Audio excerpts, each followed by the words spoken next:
Okay, welcome back to Everything Under the Sun. Once again, my guests tonight are Jeff Banger and Jesse Nutt, or in other circles he's known as Turk Ferguson. Or you can always email me at pontificatingdoofus@gmail. Hey, but speaking of that real quick, do you have a Twitter or do you have anything? I have a Twitter, J Nutshell. I have not posted in probably a decade. Now that all the wing nuts are gone, I might actually start tweeting again. But I'll be honest with you, Twitter world, I see it as a colossal waste of time. Plus, I think if you really do believe that every single idea can be disseminated down to 240 characters, well, you're dumb. So. Well, then we won't be giving out your Twitter. Yeah, so. You don't have one. Yeah, I do. What is it? I don't remember. I don't remember. That's catchy. I I like really that. don't remember. Me and Donnie Baker set it up at a bar one night. You wanna go? Yeah. I have a YouTube channel. It's be Jimmy H. That'll be the Facebook. YouTube channel that this will be on, the video part of this that we're doing. Is that good? I got a Facebook? Cause No, it's today I read in the Book of Face, and it said The Book of Faith. Reading from the Book of Faces. Yeah. Speaking of thinking Small of the faces. gods. Small. But anyway, and also we want to thank Tony Herdman, Fresh Air Entertainment. Thank you, Tony for putting Herdman. us to, hey, Tony, you got anything you want to ask these guys? No, I think I'm good. Okay. You all right? Yeah, I'm good. Thank you. Tony is one of the few that has worked with, outside the comedy world, that has worked with one of our favorite comedians of all time, which we're going to get into, is Todd Yan. Mm-hmm. He did DUI with Tony at Susie's 50th birthday party. That's right, he did. And then the first time we saw Todd, though, was when you came to the club and saw him with Scotty, right? Mm-hmm. Yeah. Scotty Bratcher. Love that kid. Speaking of that, I mean, I think he's my first comedy that I remember is Bill Cosby. Mhm. Okay, my parents had his albums growing up, so I Yeah. remember God. Yeah. Yes, Noah. Yeah. I remember that. Sure. But what I really remember is sneaking into the basement of my friends. I had 4 guys that lived down the street, the Tuckers, and the 2 older boys had the Richard Pryor records. Mm. And we used to sneak down in their basement and listen to Richard Pryor in headphones. And years later, I found out that his mom used to think we were down there smoking pot because she goes, "They're down there listening to this, and they're just laughing all the time. They got to be on dope." No, we were listening to Richard Pryor because we weren't allowed to listen to Richard Pryor. Mm-hmm. Do you have your favorites? Like, I would have to say that Richard Pryor is probably my favorite comedian of all time. We had this discussion. His first comedy special is like the holy grail of comedy. If you from that special on, he changed, in my opinion, Oh, yeah. the way people did comedy. He was one of the first comics that talked about life in a made fun of himself. Raw honesty. Right. Yeah. Yeah. And are there ones like who influenced you when you first started into it? Like when you were starting, who was the guy that you were like, I want to be like that guy, or I think I could do that kind of comedy? Bill Cosby kind of lit me up when I was younger. Yeah. That was the one that really lit me up. But He wouldn't really, like your language. Yeah, he would have a problem. I would talk about Jello in a nice way. So, but the thing is, I think I got a lot of influence off of things like Carol Burnett or Tim Conway just killed me when I was coming up. Oh, yeah. What was his name? Red Skelton. Yeah. Oh, I yeah. loved Red Skelton. Greatest American mind I'm ever. telling you, he Yes. was amazing. Absolutely amazing. Rich Little. A lot of people don't talk about Rich Greatest Little. impressionist Yep. ever. Yeah, Rich Little was I loved Rich Little growing up. Mhm. As I've grown older, my ones have changed. Has that gone also for you guys? I mean, Jesse, when you were, because you said you were kind of that Christian comedy, Okay, and then there well- was nobody really in Christian comedy, but before you Well, started yes and no. Okay, there have always been church comedians, ministers that would focus on more humor than theology. Yeah. Okay, I'll give you that. And so I grew up in that environment. So in my house, all the comedy albums, and there were a few, were always clean. So of course there was Cosby, yes, I can separate the artist from the art. You know, that's The two personal different- side. Yeah. But there was also Bob Newhart. There was Yeah. Dick Gregory. Oh. Uh, Andy Griffith. there were the Smothers Brothers. Oh, yeah. I had this really great, rounded education just in clean comedy. And then I could go for my older brother's house, and that's where I heard Wild Man Steve, Dolomite, Red Fox, Richard Pryor. So long before Richard Pryor came along, I was already hip to that kind of humor from Red Fox. Okay, he was doing party albums. There's an old black female comic too that I love. That she's in a lot of movies. I forget her name. Let's just move on. Sorry about that. Mhm. But I'm with you on that. I was Those were my people. Bob Newhart and George And Carlin. Carlin. Now George Carlin was truly the first comic I ever heard cuss. Okay, his what was it? Really? Oh yeah, because Carlin? because dude, I was 7-year-old Rich King Say on TV. Oh, yeah. And don't forget, in 1975, I was 7. So I wasn't listening to, you know, it was not until like 79, 80 that I started listening to Richard Pryor. The dirtiest joke I ever heard up to that point was Steve Martin, when he said that he was just French the greatest lover, and he'd go, I treat people and women like dogs. If they're dirty, we do it on the paper. If she's like a cat, we do it with kitty litter, or something like that. That's what I remember.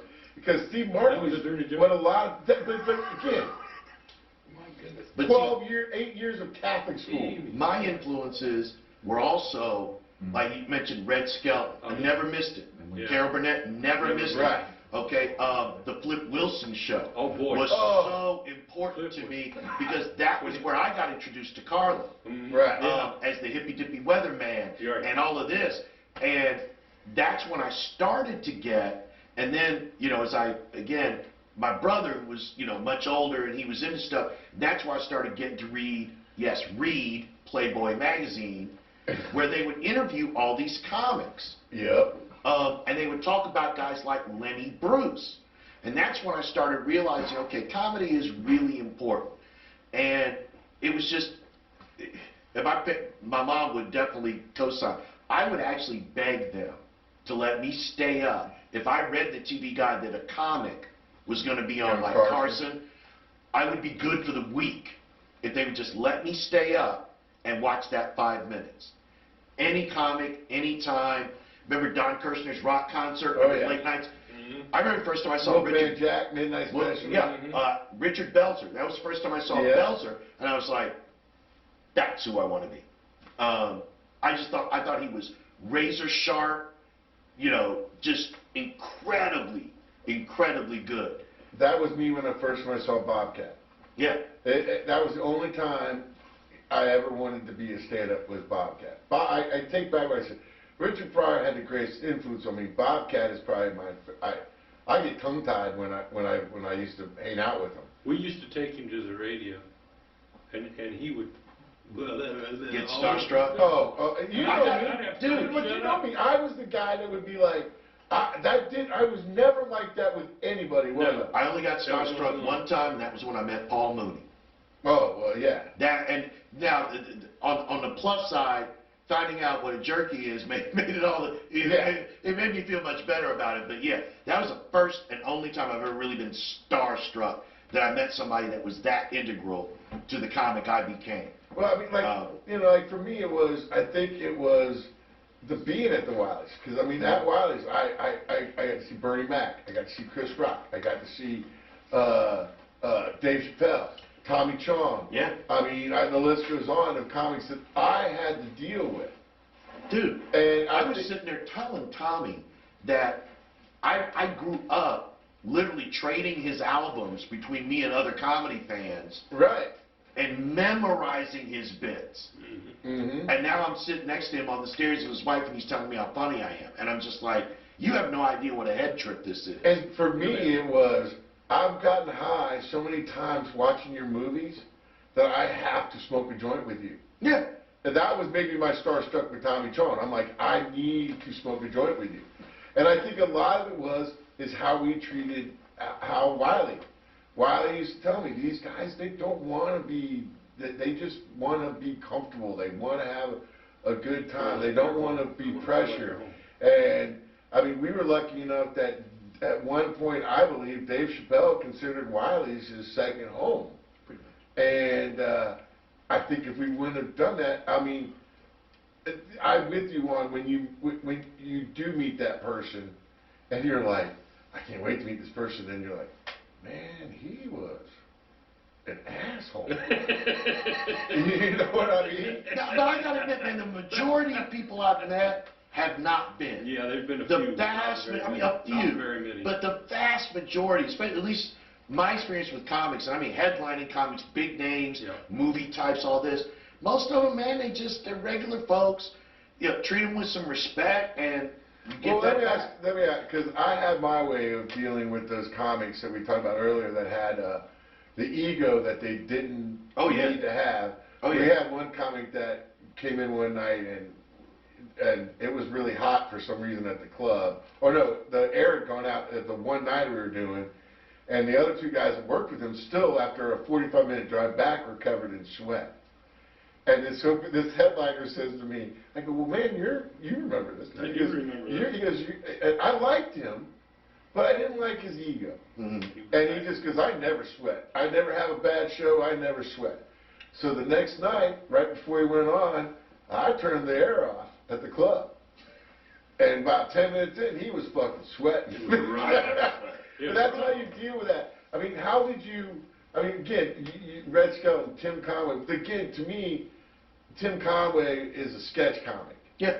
okay? And He was good at it, though. oh, trust me, he was. He was really. I mean, that's how I look at Jim Carrey, even though Jim Carrey started with stand-up. Mhm. You can even, I mean... Jim Carrey was a great impressionist. Absolutely fantastic impressionist. Yeah. You know, But let's, for a moment, I want to talk about the guys that they don't know that we all love. I mean, off the top of my head, I got three guys that I love: Todd Yon, Ron Schock. We've talked about Foxy, but we're in Dayton, and a lot of people that hopefully will be watching this tonight. I would like to know about Dow. How the influence, because Dow was doing comedy in Dayton, Ohio, when nobody else was doing comedy. He started in 74, Yeah. 73, and he's the root of the tree. He is the root. He's the reason that the majority of us got started. He's the and reason he was generous. pretty much everybody that got Yeah. started owes something to Dow, because Dow was so generous. Very generous. Dow was the ultimate comic, and what I mean by that is he could have done 45 minutes of just straight stand-up, Sure. and didn't even need to do his music. Nope. But then he would add music like Todd. Todd Yon could do an hour of the best stand-up you've ever seen sometimes, and then all of a sudden he picks up his guitar and you're like, holy shit, he's funny. You know what I mean? He's really going to play. And Dow, you could put Dow in front of a crowd of 50 to 60-year-olds. You could put Dow in front of a crowd of 80 to 90-year-olds. You could put Dow in front of a crowd of 20-year-olds. And they'd all say the same thing when the show was over. That's the funniest motherfucker I've ever seen. And that's what I want to talk about. Is there's a lot of comics that we know that are youth, that are just straight out just funny. Mhm. And they're not, they don't have the looks of some of these, like we said about a strip mall comic. They're just funny. Like I said, Todd Yon comes. He's famous, but I mean, I'm thinking of like the Dows, and if there's any more I can think. Ray Jackson is one. Ray Jackson has opened up for Dave Chappelle numerous times. He's opened up for George Clinton. That was a good He's show. opened up for a lot of people.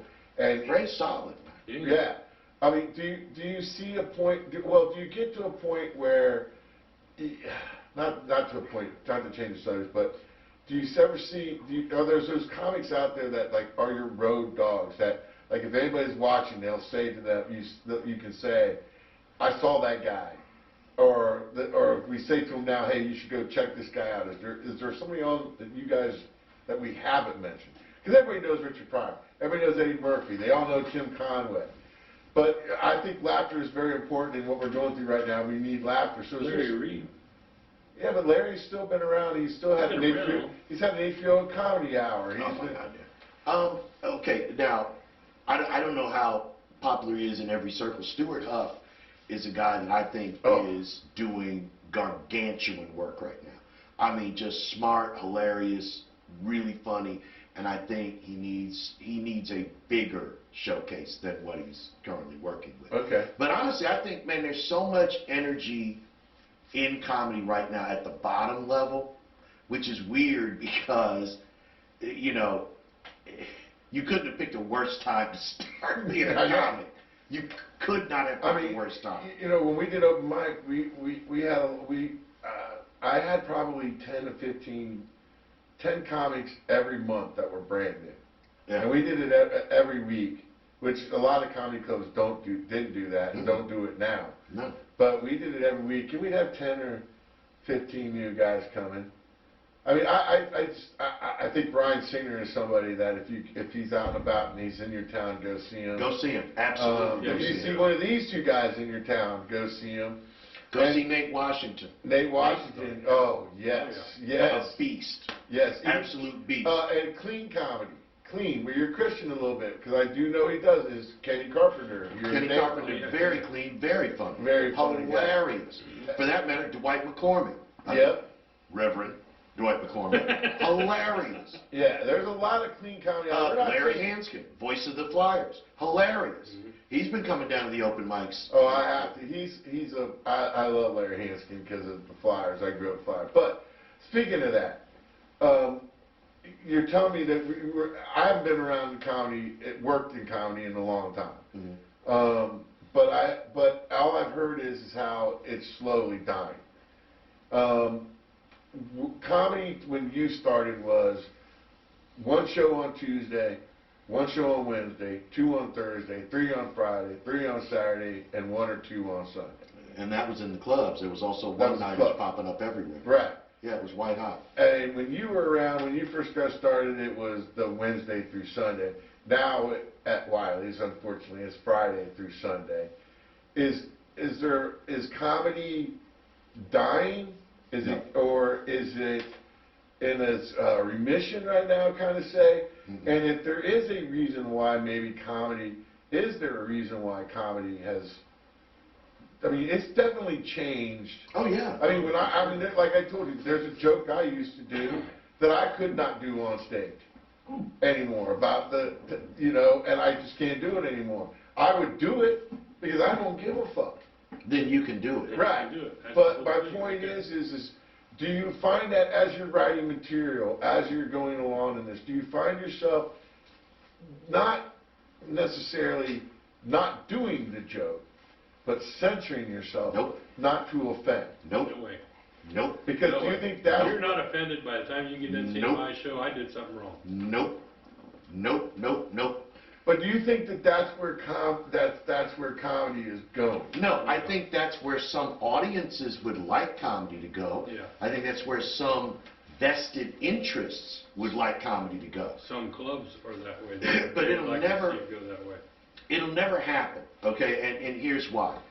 Okay, it's reasonable, at least to me, it's reasonable if you're having a show, you book the show, and you tell me, because I'm going to ask, I'm a professional comic, I'm going to ask you for the show, language, okay? And we both got hell story. Every comic has a hell story Oh, yeah. about going to a gig, and you ask them, language?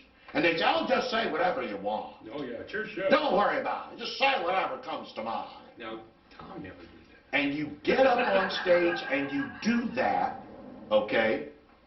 And they shoot a brick, Right. okay? If you're the MC. No, if you're the headliner, Wow. Oh, no. okay? Because, again, not everybody knows how to run a comedy club. Not everybody knows how to run a comedy show. Sometimes you have to educate them like, okay, look, do you want an X? Do you want an R? Do you want it's like a movie, okay? Right. But you've got to tell me. Because if you tell me to say anything, you've got to understand that's Yeah. going to happen, Mhm. I okay? used to hear if it's a non-smoking show, they should know that it's. But yeah, I mean, shit like that. But again, if they're non-smokers, it doesn't mean they like to hear the word fuck. But my point is that, okay, if you're having a gig where you want a PG-13 show, and you tell me, Okay. You're gonna get it. That's what you're going to get. I don't feel censored because, again, I agreed to do the gig. You told me what the boundaries were. I'll work in the boundaries or I don't take the gig. Right. Right. Okay, so I get that totally. Where I have a problem is if I'm in a club and the club has told me this is a regular adult show. Do your thing. Right. You better not challenge any fucking thing I say on stage. Because the only criteria is if it's funny. Now, if it's not funny, Right. okay, then fine. Yeah. All right? I've got a joke about Kim Kardashian and transsexuals that I don't know whether it's more funny than mean or more mean than funny. So I've tried it out on a few people. I haven't made up my final decision yet because it's, but I'm not going to.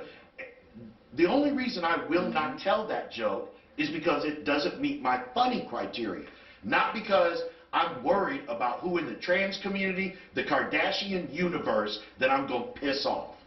Don't care, never will. Don't give 2 squirts of monkey piss if you are caring. Okay, well then let me ask you this. So in that retrospect, you would say, in that viewpoint is what I was going to say, is that, are you okay then with getting a, over, that was not fucking, no, I don't like that, that was not, I would rather get I would rather, what I'm saying is get to that line Right. where you make that person decide. Well- You guys, both of you do that, where you lead us up there, Yeah. and then there's jokes where we go, you tell the joke and it kind of lays there, and we're like, I really want to fucking laugh. I really want to laugh. Those My are old my- lady's right here. Those are my favorite. I've been saying it for years. I tell people, look, you're going to hell for laughing. I'm going. I'll save you a seat. Yeah, Don't worry. we'll go together. I We'll go mean, you know, together. that to me, that's the show Family Guy. But it's- You're sitting there and you're like, that is so wrong, Look, but but it's I funny. can't help but Yeah, laugh my ass off. that's right. Comics are often the most effective truth tellers in America. True. And the only way we can tell our truth is through laughter. Right. Okay? And sometimes people laugh out of the guilt of the fact that they thought it too. It is funny. It shouldn't be funny, but it is funny. Yeah. Right. And it's funny more maybe as a cathartic method. It's funny. Look, one of the ways we as Americans grieve is we joke. Yeah. Human Right. beings in general, when they go through traumatic experiences, they joke about it. Right. Okay? That's just a fact. That's how we grieve. Right. Exactly. So the very idea that somebody's going to tell me, well, I really don't think that's appropriate. Well, maybe it's not appropriate for you. Okay? Right. Then you should get up, take your bowling shoes, and get the fuck out. Like, No. yeah, I got like the situation where we had a fellow comic that died, and I went up on stage and said, in honor of most of his sets, let's have a moment of silence. The comics lost their shit. The comics were dying. Everybody in the crowd was like, oh, Jimmy. And I literally looked at him and went, fuck you, that's how we grieve. I'm telling you, remember when Dow passed away? Oh. We all did that. I had Dow's family came up after I was done and said, thank you so much for doing this. And I said, Oh. you're welcome, but I didn't Todd do this. I Gunn didn't do this was for you. was amazing at Dow's he show. was. He was. And We I paid you needed for that in the middle of that Yeah. show. He Yeah. killed in the middle of that show. Yeah. But I mean, so basically, what I'm saying is what I've heard is, and like I said, I still talk to a lot of comics. Mhm. A lot of I can't believe how many of them still reach out to me. Sure. He's still my best friend in the entire world. So is Well, let me is- answer. well, Let me wait, answer that wait. question about comedy comedy that we learned to love. Mhm. Comedy that we love. The over the edge, the edgy part that you take it to that line. That's what Sometimes you don't cross it, Sure. but you know, do you feel that now you kind of have to cross that line? No. Have you ever not crossed that line? Well, I You know, what I'm saying? set There's a out difference from the between beginning. getting to that line and being completely hilarious and getting But- your point across, and only having to cross that line because they might not Well, have got what you were saying. I always and you felt said like you need to push it. that I wanted to push because the comics that I love, the comics that had the biggest influence on me, the Mark Kleins, the Bill Burrs, Kenny what's his name? Rogers.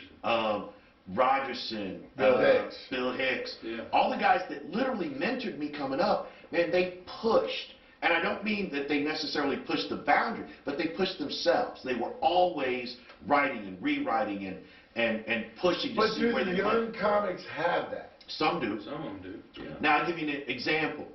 Not 2-3 Sundays ago, I was at the open mic, and I would best describe the night as a bunch of white boy comics trying to out-Jeselnik each other. Basically, everybody just going as dark and weird as they could go. Yeah. And the thing is, again, what it shows is, it shows an interest in the form, but a lack of knowledge about it. Yeah, to me that seems like they just don't get it. They don't. Well, they haven't. They think that that's what's funny. Well, but Because again, I think the same because of thing. political correctness. But now, Jimmy, we talked about this. The same thing happened during the Def Jam craze when a lot of black comics thought you could just get on stage, coon and buffoon, and you would get an HBO special.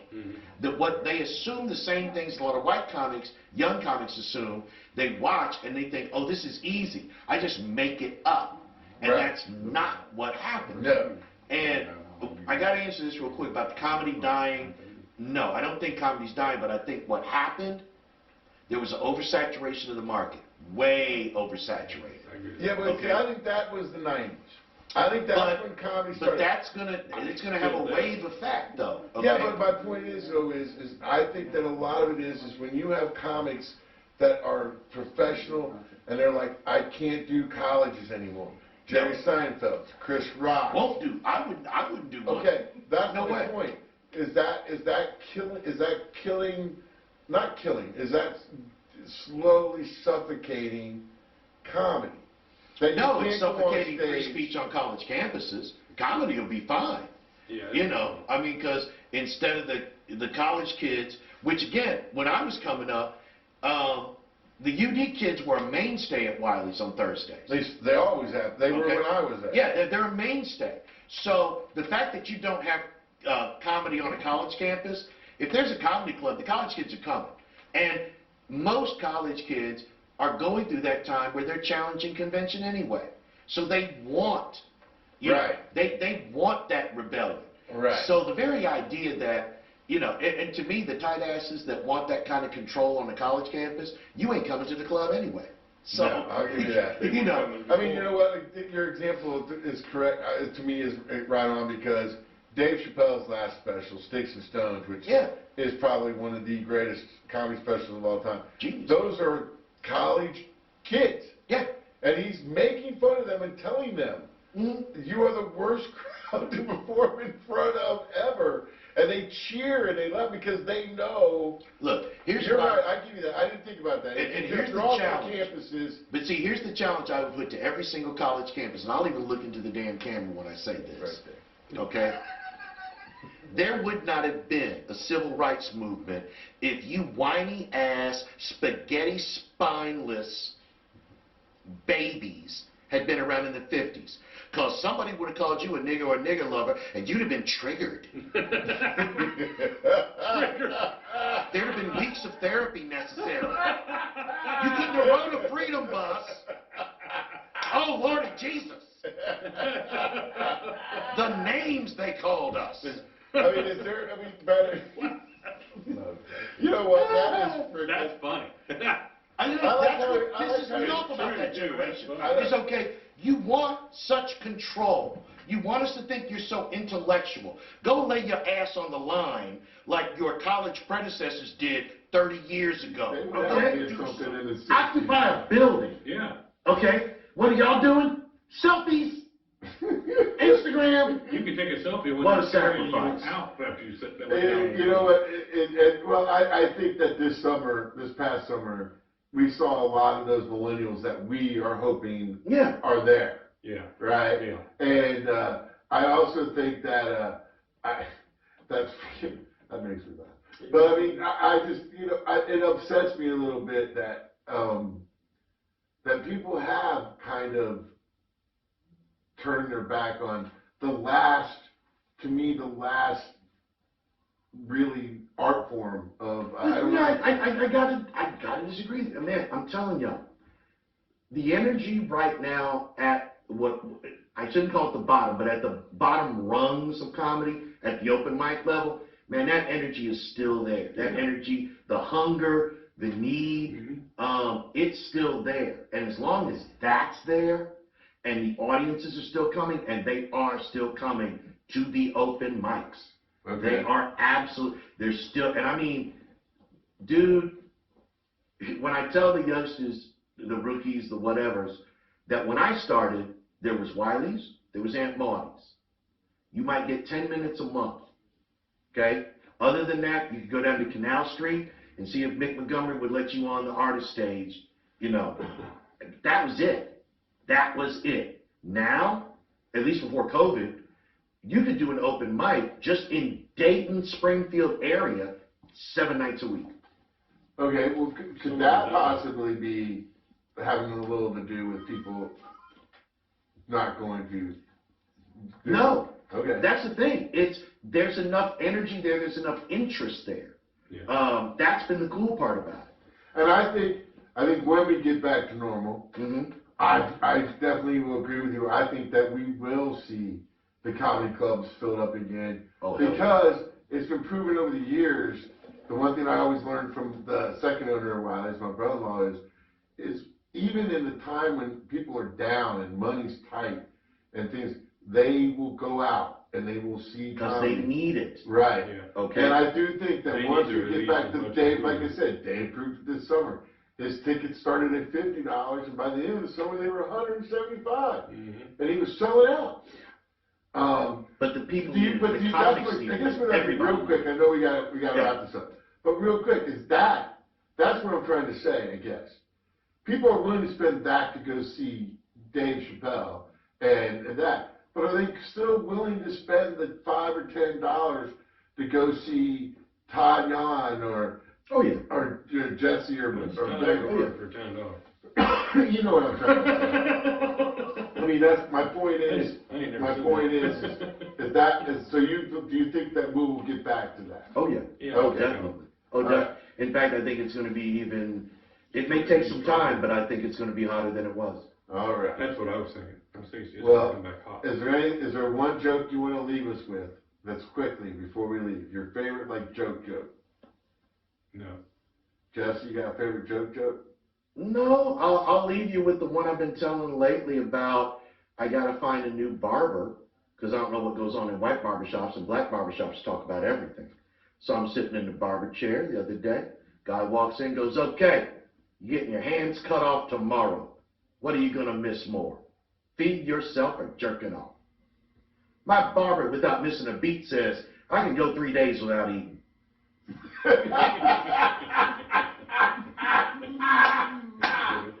And with that, we are ending the first ever Everything Under the Sun podcast. Once again, thank you, Banger. I love you, brother. Thank you. Jesse, you know I love you. Tony H., thank you, my friend, and Fresh Air Entertainment for all this. My name's Jimmy. Again, Wiley's Comedy Nightclub is where I started. We talked about next year there'll be 40 years of Wiley's Comedy Club, and that is an unbelievable stat still in this country. I hope to come up with other things next time. We maybe have some musicians, maybe have some other people on the podcast with me. But once again, thank you so much for tuning in. If you like us, tell all your friends. If you don't, please just shut the fuck up and don't tell anybody. It's Everything Under the Sun. See you later.